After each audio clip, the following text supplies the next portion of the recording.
আজ 21 এপ্রিল মঙ্গলবার বিকেল 5টায় জাহিদ হোসেন আছি এইচএসপিকে শুরুতেই জানিয়ে দেব শিরোনাম। আশুলিয়ায় বাংলাদেশ কমার্স ব্যাংকের কাঠগড়া শাখায় ডাকাতি, নিহত 5, গুলিবিদ্ধ অন্তত 15 জন।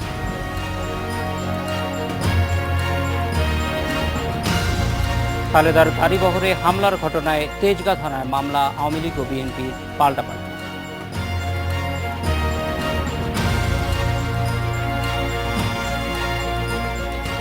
সেবামূলক স্থাপনার নিয়ন্ত্রণ হারাচ্ছে ডিসিসি, প্রাতিষ্ঠানিক দুর্নীতিকেই প্রধান কারণ বলছে বিশেষজ্ঞরা।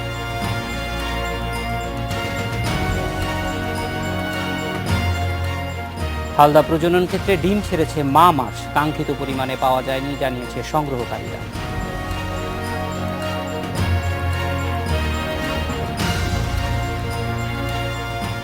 সিরিজের শেষ ওয়ানডেতে কাল দুপুরে মাঠে নামছে বাংলাদেশ, পাকিস্তানকে হোয়াইট ওয়াশি লক্ষ্য।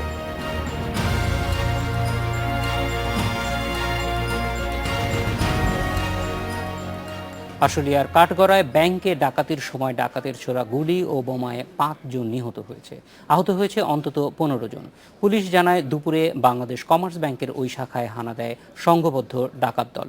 এ সময় গুলি ছুঁড়ে লুট করে প্রায় 35 লক্ষ টাকা। গুলির আওয়াজে ডাকাত হানা দেওয়ার বিষয়টি জানতে পারে স্থানীয়রা। মসজিদের মাইকে এ খবর প্রচার হলে এগিয়ে আসেন অনেকে। এ সময় ডাকাত সদস্যরা এলোপাতাড়ি গুলি করে ও বোমা ফাটিয়ে পালানোর চেষ্টা করে। ধাওয়া করে 2 ডাকাতকে আটক করে স্থানীয়রা। নিহতদের মধ্যে ব্যাংকের কর্মকর্তা ও নিরাপত্তা কর্মী রয়েছে বলে জানিয়েছে পুলিশ।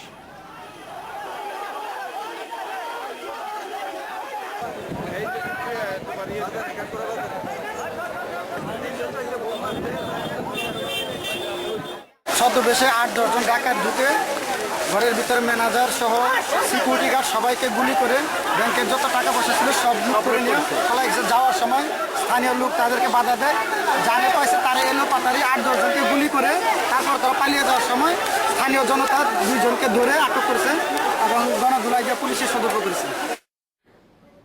এই মুহূর্তে ঘটনাস্থলে আছেন সহকর্মী সাইফুল ইসলাম, জানবো বিস্তারিত তার কাছে। সাইফুল, প্রথমেই আমরা জানতে চাইবো যে ঘটনাটি কিভাবে ঘটেছে এবং সেখানে আসলে কতজন ডাকাত ছিল, এই ব্যাপারে পুলিশ কোনো সুনির্দিষ্ট তথ্য দিতে পেরেছে কি? আপনি যেমনটি জানেন যে সাভারের আশুলিয়ার কাঠগড়া বাজার এলাকার হাজী নজিমউদ্দিন সুপার মার্কেটের 3তলা ভবনের দোতলায় বাংলাদেশ কমার্স ব্যাংকের এই দুর্ধর্ষ ডাকাতির ঘটনা ঘটে। দুপুর 2টা নাগাদ এই ব্যাংকের ভেতরে একদল ডাকাত প্রবেশ করে এলোপাথারি গুলি বর্ষণ করে ব্যাংকের লুটপাট চালাতে থাকে। তো বাহির থেকে শব্দ শুনে স্থানীয়রা মসজিদের মাইকিং করে এলাকাবাসীকে এগিয়ে আসতে বললে এলাকাবাসী এগিয়ে আসেন এবং তখন এলাকাবাসীর ধাওয়ায় ডাকাতরা তখন এলোপাথারি গুলি বর্ষণ করেন এবং বোমা বিস্ফোরণের ঘটনা ঘটিয়ে পালিয়ে যাওয়ার চেষ্টা করেন। তো এ সময় এলাকাবাসী ডাকাতদের ধাওয়া করে 2 ডাকাত সদস্যকে আটক করেছে। তো এই ঘটনায় ডাকাতদের এলোপাথারি গুলি বর্ষণের ঘটনায় অন্তত 15 জন আহতের ঘটনা ঘটেছে এবং যার মধ্যে 6 জন নিহত হয়েছেন। নিহতদের 4 জনের পরিচয় আমি জানতে পেরেছি। এদের মধ্যে মনির স্থানীয় ক্রোকারিজের দোকান করেন, পলাশ নামে একজন আছেন, উনি প্রিন্টিং ফ্যাক্টরির মালিক। আর ব্যাংকের ব্যবস্থাপক আছেন অলিউল্লাহ, আর নিরাপত্তা রক্ষী বদরুল আলম। এই 4 জনের পরিচয় নিশ্চিত করা গেছে। আর আমরা পুলিশের সাথে কথা বলার চেষ্টা করেছি। পুলিশরা আসলে ঘটনাস্থলে মানুষের এত ভিড় এবং তার ভেতরে যে কাজ, ঘটনার স্থলটাকে ঘিরে তারা যে তদন্ত করছেন, যার কারণে তারা এখনো গণমাধ্যম কর্মীদের আনুষ্ঠানিকভাবে কোনো কিছু জানাতে পারেননি এবং স্থানীয়দের সাথে কথা বলেও আসলে ডাকাতরা সংখ্যায় ঠিক কতজন ছিল এই বিষয়টি এখনো নিশ্চিত হওয়া যায়নি। এই ছিল আমার কাছে এখানকার সর্বশেষ অবস্থা। সাইফুল, আমরা আরেকটু জানতে চাইবো আপনার কাছে যে এই যে ডাকাতির ঘটনাটা ঘটলো সেই ক্ষেত্রে এই এলাকাটিতে কেমন ব্যবসায়িক কর্মকাণ্ড হয় এবং বাংলাদেশ কমার্স ব্যাংকে কেমন লেনদেন হয়, দুপুরের দিকটায় এই এলাকায় মানুষের উপস্থিতি কেমন থাকে? বাজার এলাকা হওয়ার কারণে এই এলাকাটিতে ব্যাংকে লোকজনের সংখ্যা কম থাকলেও আসলে তার চারপাশে যে বাজার আছে এই বাজারে আসলে দিনভরই মানুষজন থাকে।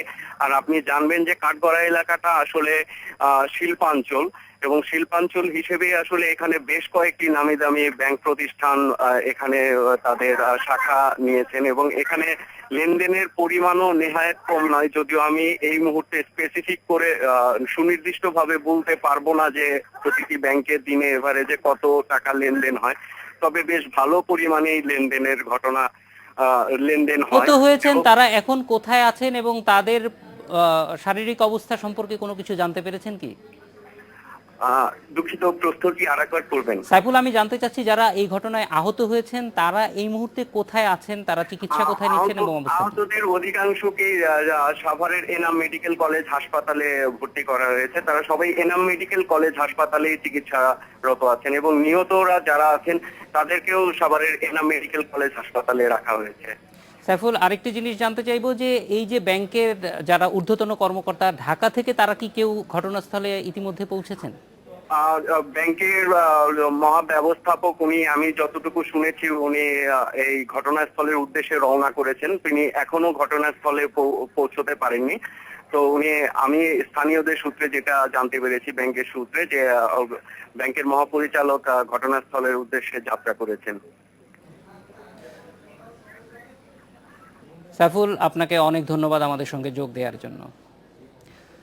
রাজধানীর কারওয়ান বাজার এলাকায় খালেদা জিয়ার গাড়িবহরে হামলার ঘটনায় পাল্টাপাল্টি অভিযোগ ও মামলা করেছে আওয়ামী লীগ ও বিএনপির নেতারা। এ ঘটনার পর নির্বাচন সুষ্ঠু হবে কিনা তা নিয়ে সংশয় প্রকাশ করেছে বিএনপি সমর্থক আদর্শ ঢাকা আন্দোলন।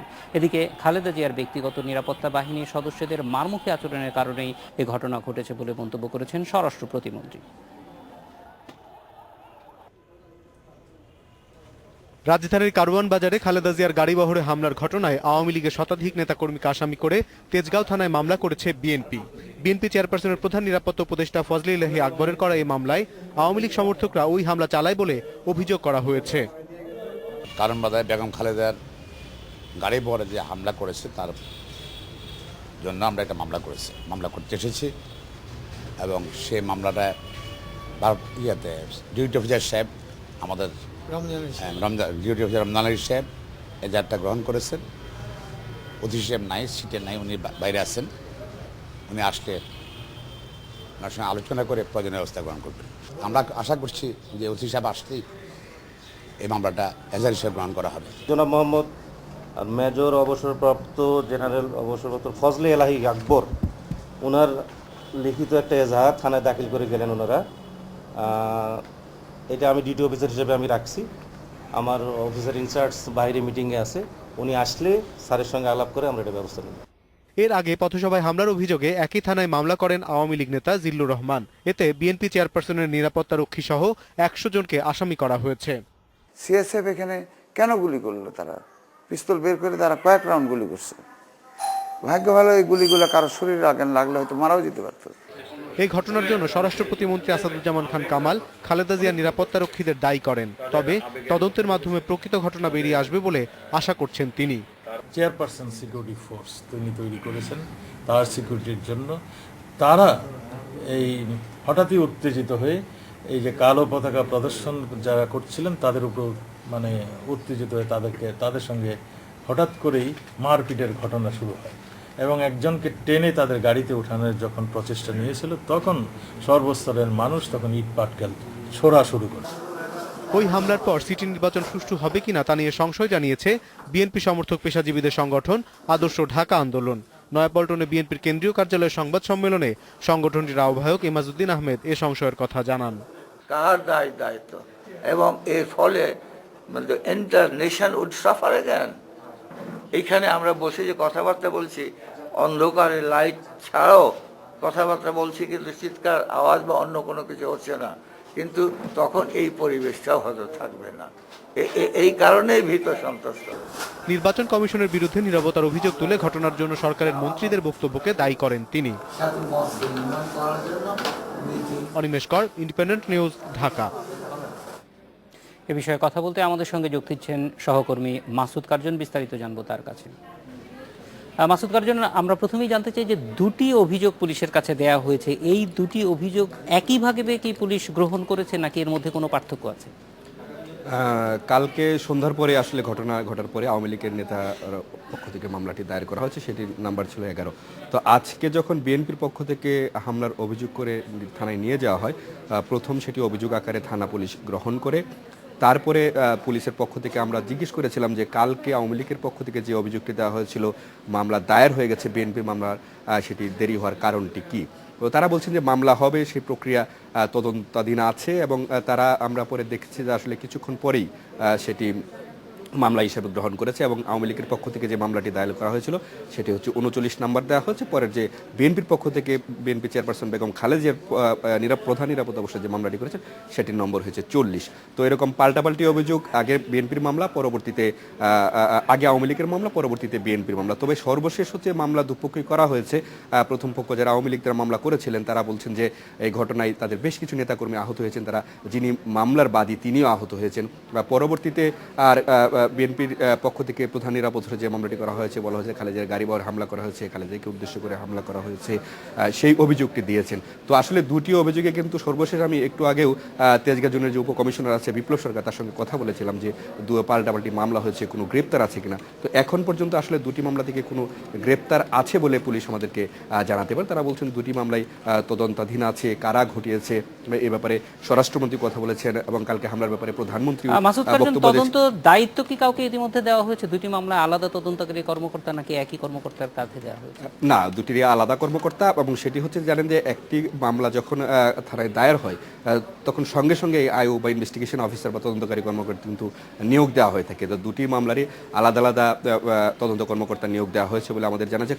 জাহিদ, আরেকটি বিষয় জানিয়ে রাখি, যেহেতু বেগম খালেদা জিয়া তিনি সাবেক একাধিকবার প্রধানমন্ত্রী ছিলেন, বিরোধী দলের নেতা ছিলেন, এখন একটি বড় দলের চেয়ারপারসন। তো স্বাভাবিকগত প্রশ্ন আসছিল যে কালকে খালেদা এখানে আসবেন, তার নিরাপত্তার বিষয়টি এর আগে প্রশ্ন তার পক্ষ থেকে, তাদের দলের পক্ষ থেকে আসাদুজ্জামান রিপন তিনি অভিযোগ তোলেন যে খালেদা জিয়ার নিরাপত্তা উঠিয়ে নেওয়া হয়েছে। তো এই বিষয়টি কিন্তু কালকে থেকে আজকে পর্যন্ত আমরা বিভিন্নভাবে খোঁজখবর নিয়েছি।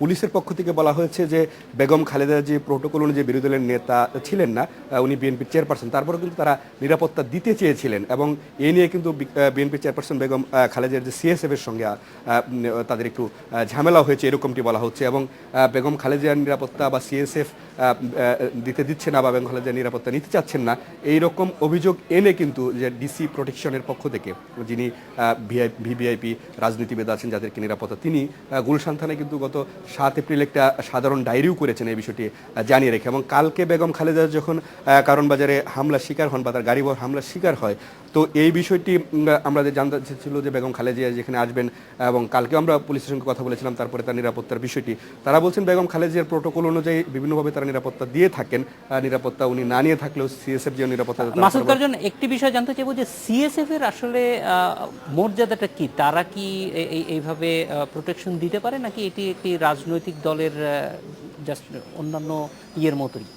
না, সিএসএফ একেবারে বেগম খালেদা জিয়ার ব্যক্তিগত নিরাপত্তা কর্মী, তাদের মর্যাদা, তারা নিরাপত্তা কর্মী হিসেবে তাদের কিন্তু অস্ত্র ব্যবহার করে, লাইসেন্সধারী অস্ত্রও কিন্তু ব্যবহার করে থাকেন। এবং কালকের ঘটনার পর যে অভিযোগটি এসছে, আজকে স্বরাষ্ট্রমন্ত্রী যেটি বলছেন, এবং কিছু গণমাধ্যমে কিন্তু খবরও এসছে যে প্রথমে যখন ঘটনা ঘটে সিএসএফ এর পক্ষ থেকে যে গুলির দাগ দেখানো হয়েছে বলা হচ্ছে, এটি কিন্তু পুলিশের পক্ষ থেকে আমরা কথা বলছিলাম যে সিএসএফ এর কাছে যে অস্ত্র ছিল সেই অস্ত্রের কিন্তু গুলি, এরকমটি কিন্তু যে অভিযোগ করা হচ্ছে পুলিশের পক্ষ থেকে, তারা এরকমটি দাবি করছেন। কারণ কালকে সিএসএফ এর প্রধান তিনি দাবি করছেন খালেদা জিয়ার গাড়ি বহরকে লক্ষ্য করে গুলি করা হচ্ছে। এর প্রেক্ষিতে আমরা জানতে চেয়েছিলাম, এবং বলা হচ্ছে যে সিএসএফ এর প্রথমে গুলি ছুড়েছে, এরকমটি তারা অভিযোগ করছেন। জাহিদ, আরেকটি বিষয়, এবং কালকে যখন কারণ বাজারে আসে বেগম খালেদা জিয়ার নিরাপত্তার বিষয়টি, এবং পুলিশের পক্ষ থেকে দাবি যে কালকে তারা বারবার চেষ্টা করেছেন, এর আগে যেহেতু উত্তরায় ঘটনা ঘটেছিল, খালেদা জিয়াকে কালো পতাকা দেখানো হয়েছিল, তারা কালকে কয়েক দফা চেষ্টা করেছেন যে বেগম খালেদা জিয়া গুলশান থেকে বের হয়ে উনি কোন এলাকায় গণসংযোগ করবেন, এইটি পুলিশের সঙ্গে কোনো ধরনের কমিউনিকেট করা হয় না বা যোগাযোগ করা হয় না, এরকম কোনো তথ্য তাদেরকে জানানো হয় নাই। যদি এরা পুলিশের পক্ষ থেকে অভিযোগ বা আমরা বিভিন্নভাবে জানতে পারছি, পুলিশ আমাদেরকে জানিয়েছে, তো যদি তাদেরকে জানানো হতো তাদের দাবি যে হয়তো এরকম ঘটনা এড়ানো সম্ভব হতো। জাহিদ, মাসুদ কার্জন, অনেক ধন্যবাদ আমাদের সঙ্গে যোগ দেওয়ার জন্য। এডিটর স্পিকের ছোট বিরতি, ফিরছি 40 সেকেন্ড পর।